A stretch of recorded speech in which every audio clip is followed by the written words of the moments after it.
Most retirement advice tells you to minimize your withdrawals. The actual move is to maximize the use of cheap brackets, which often means withdrawing more, not less, in your early retirement years. Yes, frugality is a virtue, but frugality at the wrong moment in the calendar is just an expensive form of virtue signaling, and the IRS is the audience that is clapping.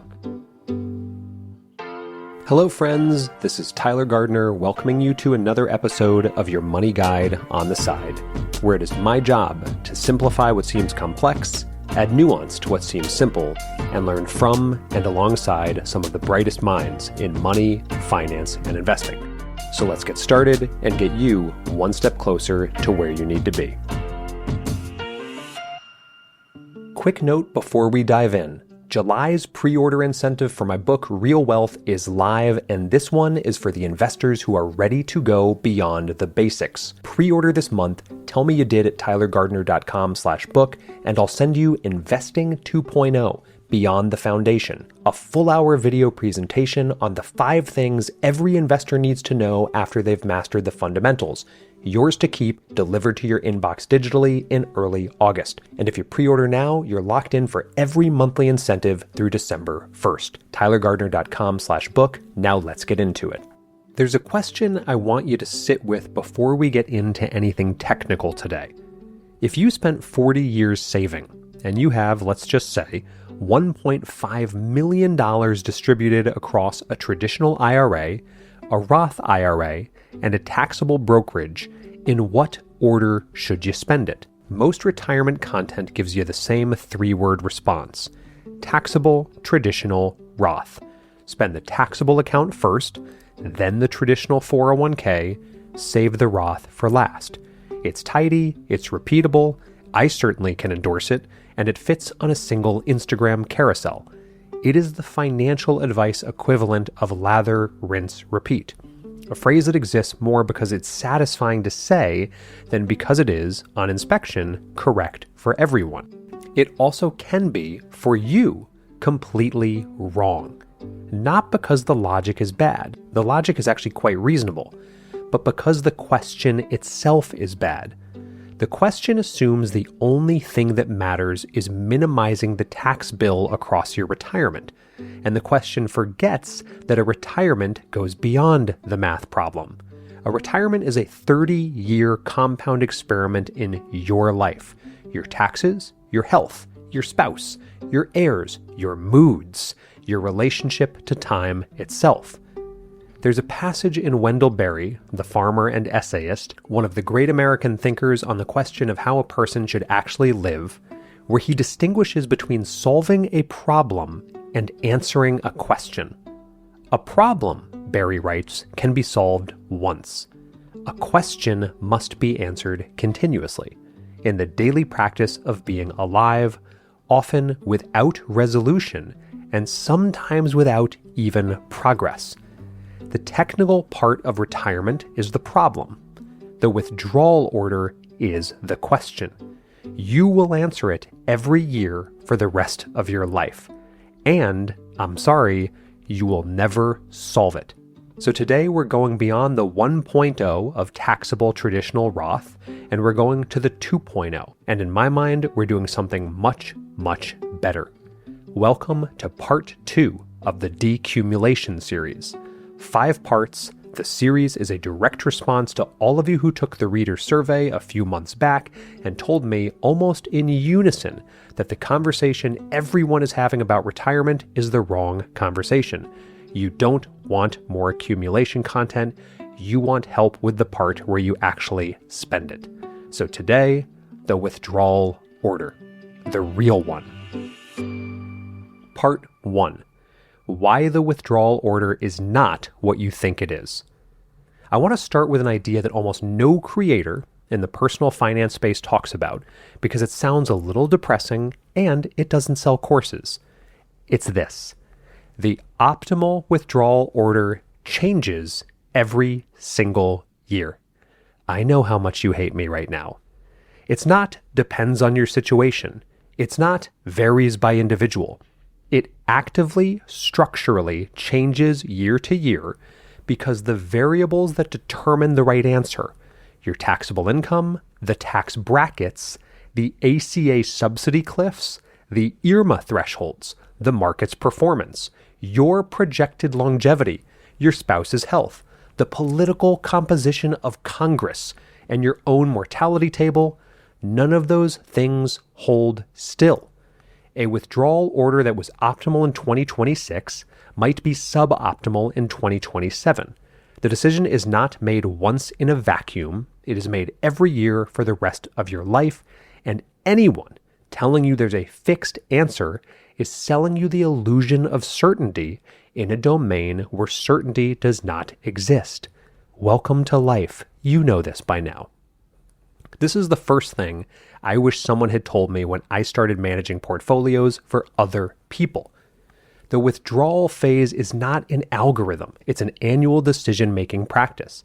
The people who do it well, they're the ones who have built the habit of making the decision well, 1 year at a time for, I know, again, you hate me, 30 years in a row. There's a useful analogy here from gardening that I'm getting into a little more as I age. And bear with me because I think it's the right analogy. A garden is not something you plan in February and then run for the rest of the year. It's something you tend. You watch what the soil is doing. You watch what the weather is doing. You watch what each plant needs this week. You make small adjustments constantly, and you make them based on what's actually in front of you, not on what the seed packet said to do in February. The retirees who handled their withdrawal order well are gardeners. The ones who handle it badly are still working from the February plan in October, wondering why their tomatoes are dying. The advice industry has trained you to want a final answer because final answers are easy to sell. The reality is that work is work, every year, forever.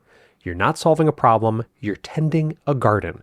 Some years there are going to be storms, some years there are going to be droughts.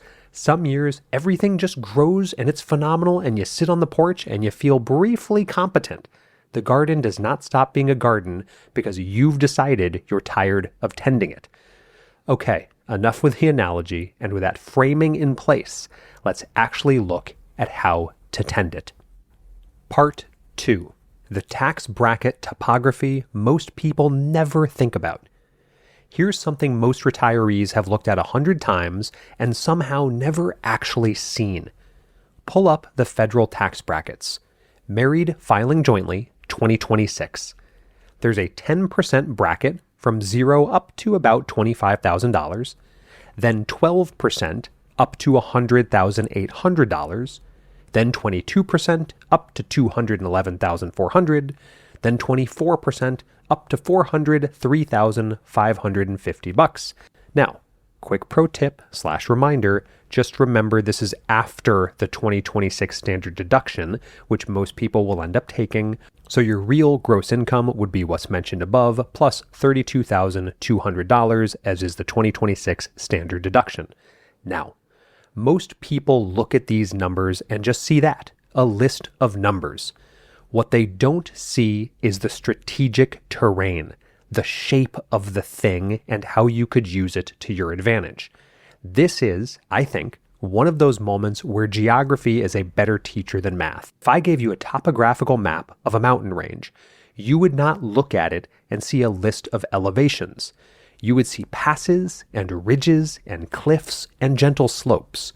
You'd understand intuitively where you wanted to walk and where you didn't. That is exactly what a tax bracket schedule is, except that the financial industry has spent decades presenting it as a chart of numbers rather than a map of terrain. And the result is that most retirees walk straight off some cliffs they couldn't see because no one taught them simply to look at the terrain. So here's the shape made as visible as I can make it. The 12% bracket is enormous. It spans roughly $76,000 of income for married filing joint, from $24,800 to $100,800. Again, that's after the standard deduction. The 22% bracket above it is also enormous, spanning roughly $110,000. But the jump from 12% to 22% is a near doubling of the marginal rate. 10 full percentage points in a single step.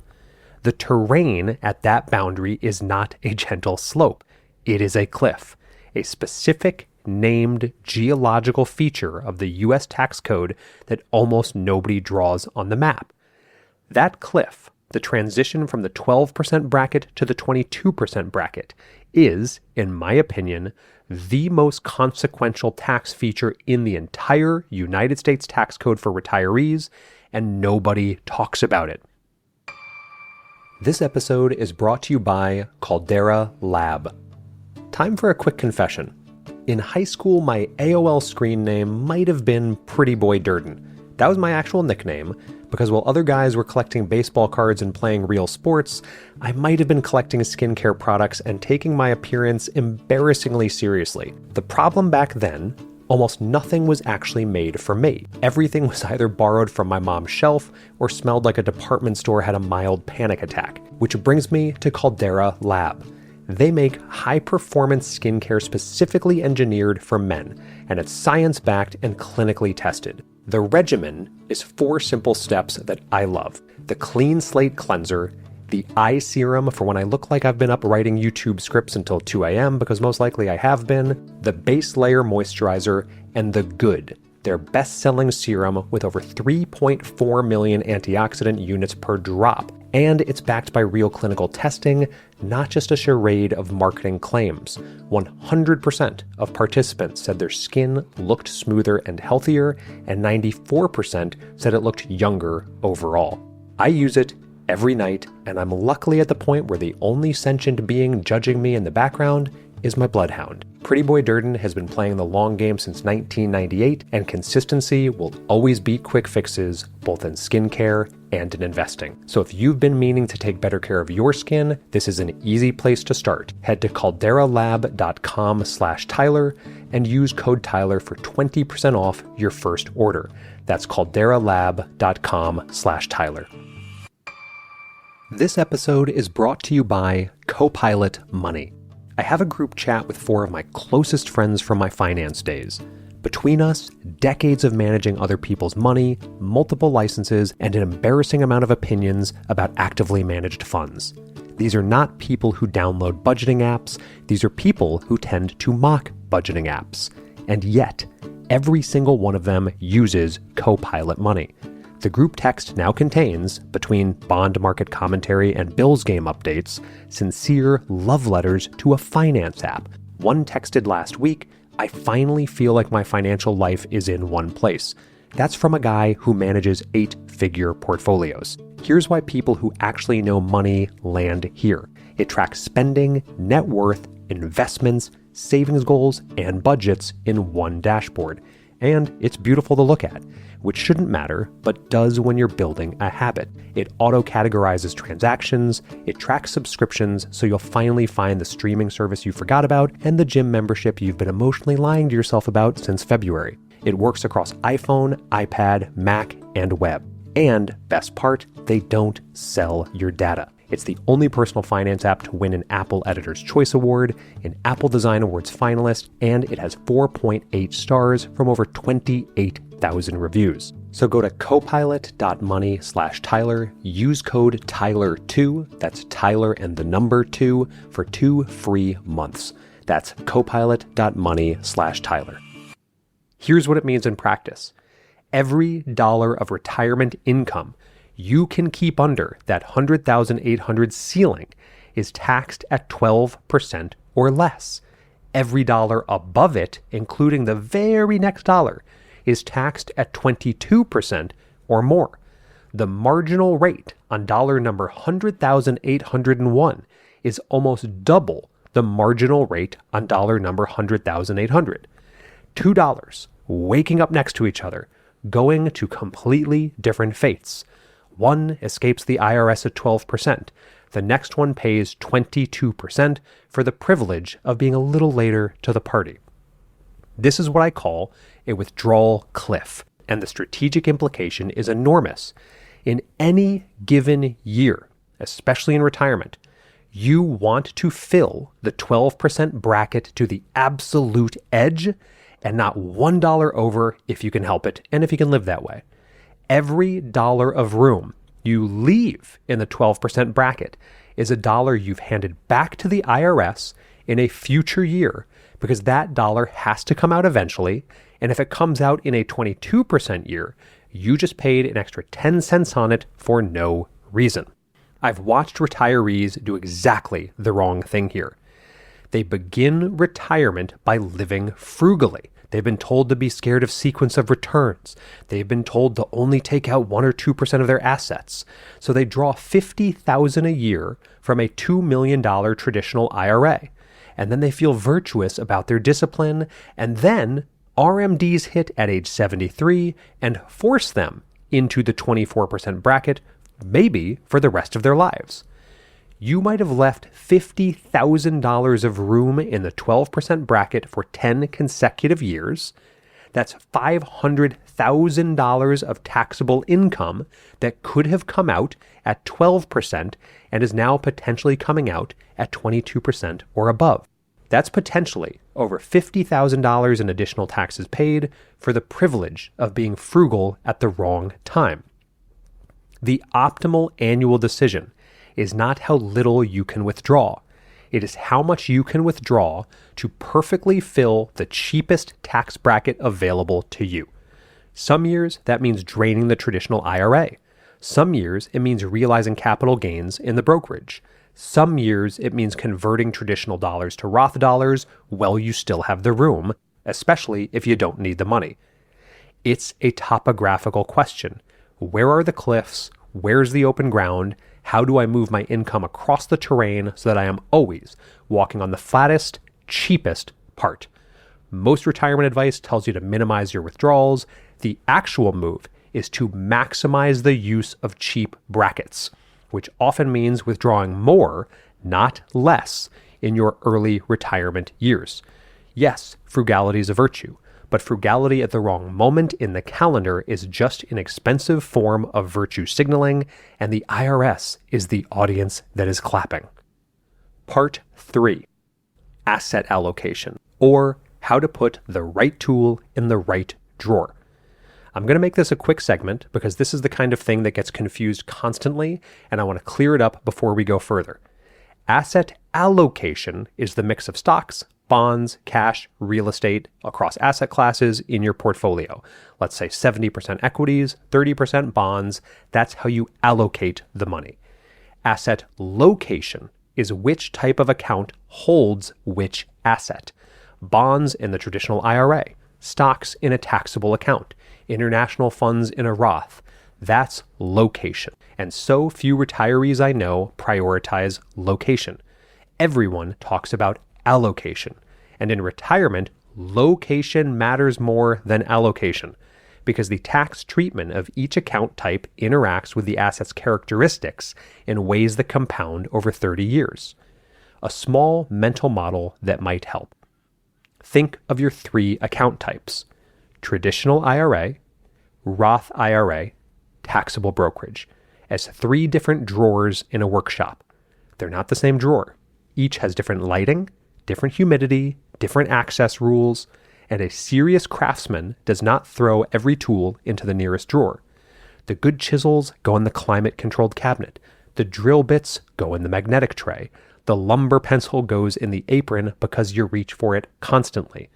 The location of each tool is its own form of expertise, and the difference between a master shop and a hobbyist shop is not the number of tools, it's where they live. Your portfolio is the same. Different assets belong in different drawers. The wrong asset in the wrong drawer doesn't fail visibly. It just costs you money decade after decade. Here's the principle. The traditional IRA grows tax deferred, but will eventually be taxed at your full ordinary income rate. So you want to put assets that would otherwise be taxed at ordinary income rates anyway, i.e. bonds, which generate interest taxed as ordinary income, inside the traditional IRA. The traditional IRA is already going to be taxed at ordinary income on the way out, so putting bonds inside it is a tax rate wash with no friction. Meanwhile, the Roth IRA grows tax-free forever. Every dollar of gain inside the Roth never gets taxed again. So you want to put the highest growth assets you own inside the Roth. Equities, especially small cap or growth tilted equities, belong in a Roth. The IRS will never see another penny of those gains. The Roth is the climate controlled cabinet. Put the precious things in the Roth. And the taxable brokerage account already gets preferential tax treatment on long-term capital gains and qualified dividends. 0%, 15%, or 20% tax brackets, never your ordinary income rate unless sold short-term. So, broad market equity index funds, which produce mostly qualified dividends and long-term gains if you hold the investments for over a year, belong in the taxable account. The wrong arrangement: equities in the traditional IRA, bonds in the Roth, growth stocks in the taxable account, costs the typical retiree somewhere between $200,000 and $500,000 in additional taxes over a 30-year retirement. Same total portfolio, same total allocation, but different location. Different outcome by up to $500,000. I'm not saying that to scare you. I'm saying that to nudge you into action. And just to be clear, that's the cost of a perfectly nice house in most of the country, paid by you to the IRS in exchange for storing your tools in the wrong drawers. If you take nothing else from this episode, just go look at where your assets actually live across your 3 account types and ask whether the location is doing the work. For most retirees, the answer is no. This episode is brought to you by Momentous. I've spent my professional life reading fine print, expense ratios, prospectuses, the footnote where they tell you what you're actually paying for. So it was genuinely humbling to realize I'd been taking a supplement every single day without ever asking what was actually in it. And I've always been fine aerobically. Swimming, running, walking a couple bloodhounds who actually tend to walk me. But as I got older, strength and recovery started mattering more. So I got serious about lifting and started taking creatine. It's one of the most researched supplements there is, supporting strength, power, lean muscle, recovery, even cognitive performance. The problem is that as the category exploded, most brands chased flavors and marketing instead of making the creatine itself better. Momentous went the other direction with signature spec creatine.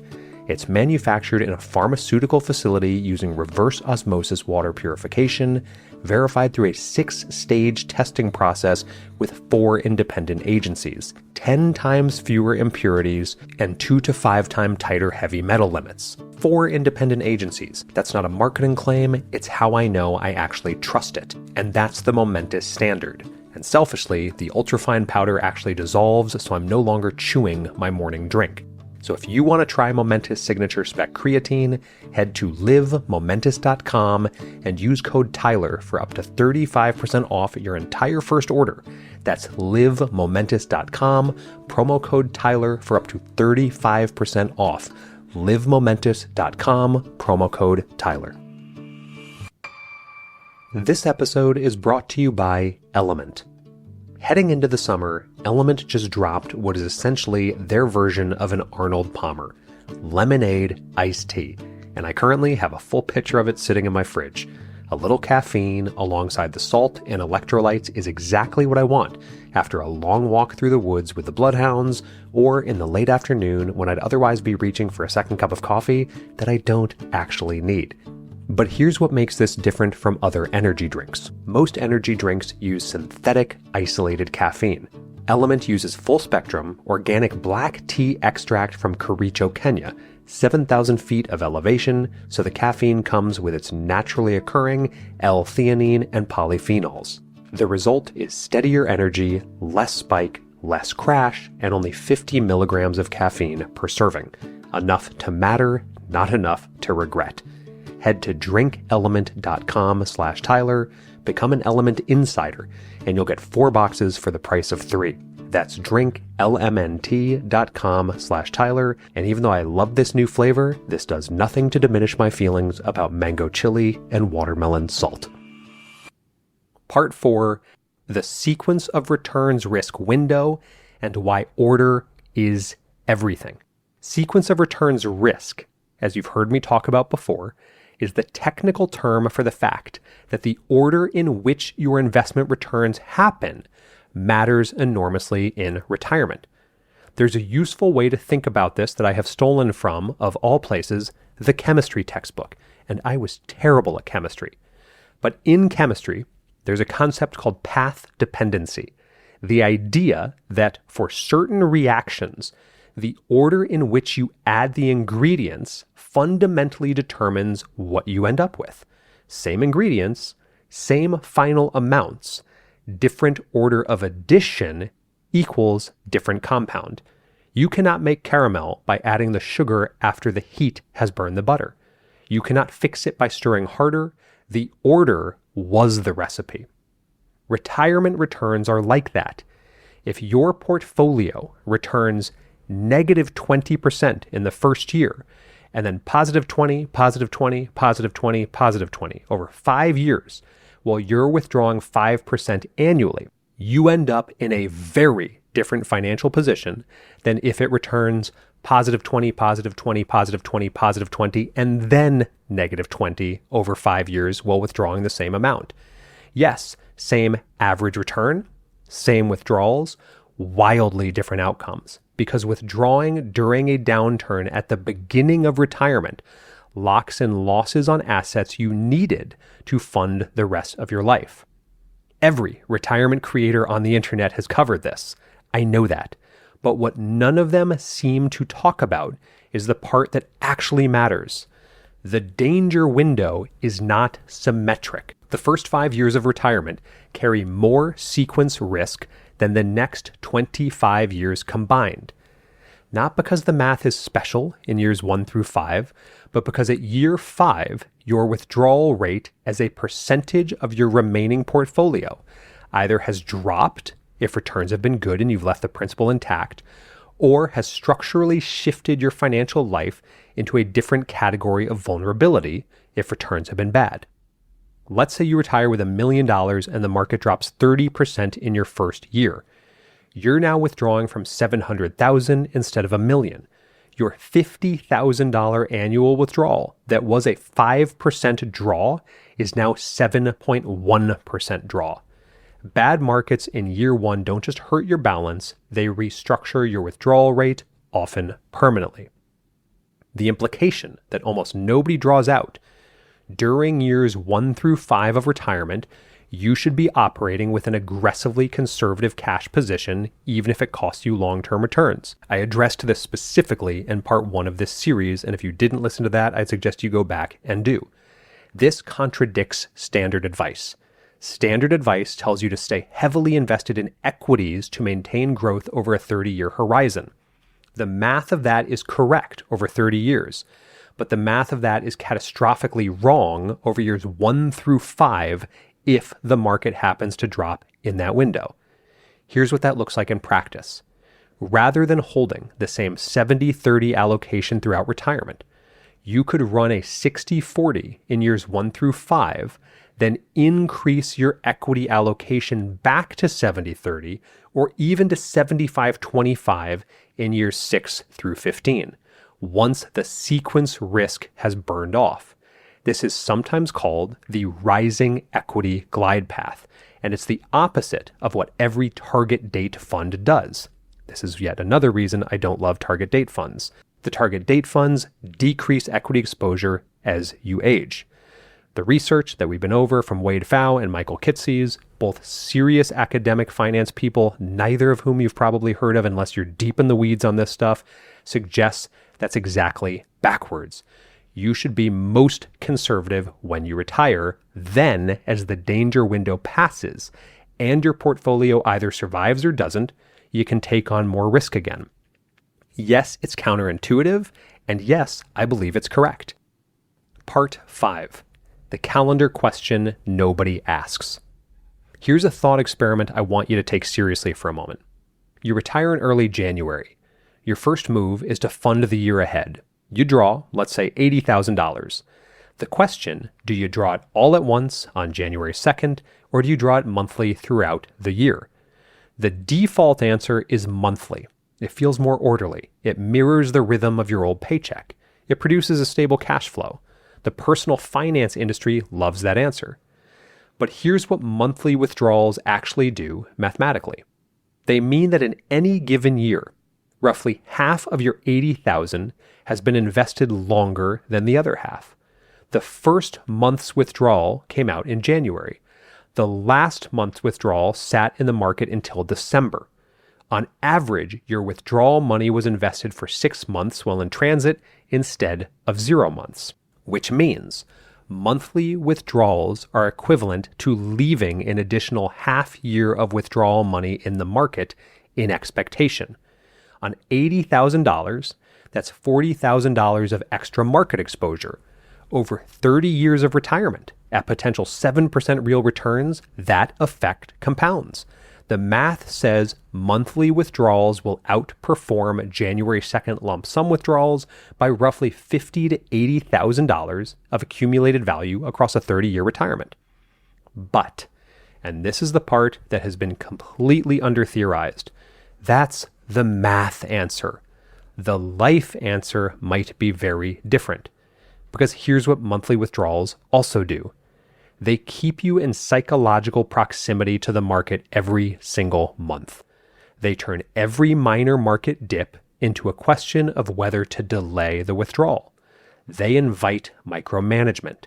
They make your relationship with money active when one of the goals of retirement that I've said forever is for that relationship with your portfolio to be passive. Meanwhile, the January 2nd lump sum approach has a hidden benefit nobody talks about. It gives you one financial decision a year. One day, one transaction. The rest of the year, the money is in your checking account or your high yield savings account, and you live your life without checking the market, without worrying about timing, and without thinking about your portfolio. For people who genuinely have the temperament for it, and not everyone does, the lump sum approach is actually superior on a life quality adjusted basis, even though it's slightly inferior on a pure math basis. This is the kind of decision the industry doesn't frame properly because the industry can only see the math. The math says monthly. Life often says yearly. Pick the one that matches the kind of retirement you actually want, not the one you've been told by your advisor. Great passage in Thoreau, and I realize, accumulating literary references at a rate that suggests I have lost the room, but stay with me, where he writes that the price of anything is the amount of life you exchange for it. The cost of a thing is the amount of what I will call life, which is required to be exchanged for it immediately or in the long run.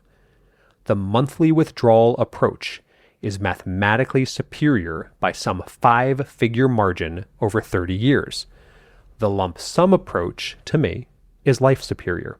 You exchange less of what Thoreau called life, less attention, less worry, less of the mental real estate that a retirement is supposed to liberate, for the same outcome. Thoreau would have taken the lump sum. Thoreau would also, I should imagine, have been quite difficult to retire with, but his principle stands. Part 6. The withdrawal order now that we have the framework. Okay, now we can actually do the part everyone tries to do in 30 seconds. This is the decision tree and priority order for any given year of retirement. Step 1, fill your low tax bracket capacity no matter what. Look at your projected income for the year. Calculate how much room you have in the 12% federal bracket. For most couples, this is the space between your other income sources and roughly $100,000. Plan to use that room always, every year. What you fill it with depends on the year's circumstances, which we'll get to, but the first principle is never leave 12% bracket capacity unused. It is the cheapest tax bracket you will ever have access to, and the IRS does not let you carry it forward to the next year. Step 2. In the bridge years before Medicare, 62 to 65, if you retire at 62, manage your modified adjusted gross income to maximize ACA subsidies. We covered this in part 1, but if you can keep your modified adjusted gross income under certain thresholds, your healthcare premium subsidies are substantial, often $15,000 to $20,000 a year in savings.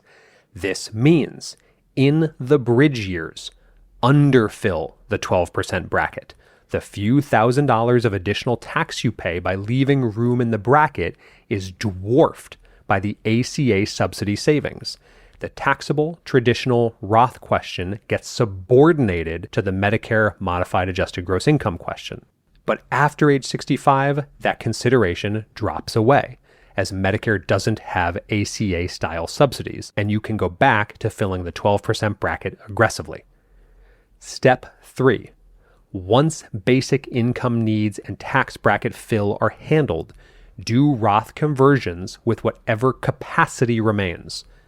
A Roth conversion is when you voluntarily move money from a traditional IRA to a Roth IRA, paying ordinary income tax now in exchange for never paying tax on that money again. In any year where you have room in the 12% bracket and you're past the ACA bridge, you should be converting traditional dollars to Roth dollars up to the bracket ceiling. We will dedicate the entire episode to this next week, so I'm not going to go deeper here, but just know that conversions are the third use of bracket capacity after withdrawals for living expenses and ACA management. Step 4, for everything that doesn't fit the above, draw from the taxable brokerage account first. The traditional advice survives at this point. Your taxable account in retirement is doing double duty, funding life and also being managed for tax efficiency through long-term capital gains realization and tax loss harvesting. Drawing from it strategically, rather than reflexively, preserves your tax-advantaged accounts for as long as possible. Step 5, Roth is the asset of last resort.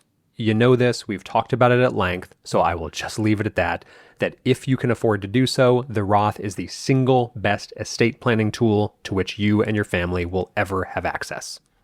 Part 6, the permission question beneath the question.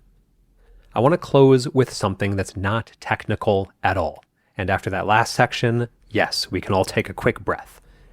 The withdrawal order question, taxable, traditional, Roth, ACA, modified adjusted gross income, IRMA, Roth conversions, sequence risk, asset allocation, all of this on one level, technical. On another level, it is the question of how to develop the right relationship with your money that you spent 40 years not spending. The truth I've come to about this, after a lot of conversation with all of you, is that the technical question is almost never the real question. The real question is permission, and the real question is a sense of security. Am I allowed to spend this? Have I earned it? What if I run out? What will my kids think? What does it mean about me as a person if I draw down $90,000 a year instead of $60,000? Those aren't really financial questions. Those are existential questions wearing financial questions clothing. I've watched retirees with $4 million plus in assets agonize over withdrawing $80,000 a year, a 2% withdrawal rate, which any financial planner alive would call conservative. I've watched them stress test their portfolio against every imaginable downturn. I've watched them run Monte Carlo simulations on their phones at 2 a.m. The technical work is meticulous. The technical answer is fine. The portfolio will survive. What's actually happening is that they spent 40 years learning to be savers, and they don't know how to be anything else. The withdrawal order, technically, is taxable, then traditional, then Roth. The withdrawal order psychologically is permission, then actual money. There's a line in Mary Oliver, and yes, we are now leaning fully into the poets, which I suspect you knew was coming when you signed up for this season, that I think about constantly in this context. Tell me, what is it you plan to do with your one wild and precious life? That question, asked by Oliver in a poem about a grasshopper, is the only question that actually matters, not just in retirement, but right now. And it's the question almost nobody asks themselves with any precision.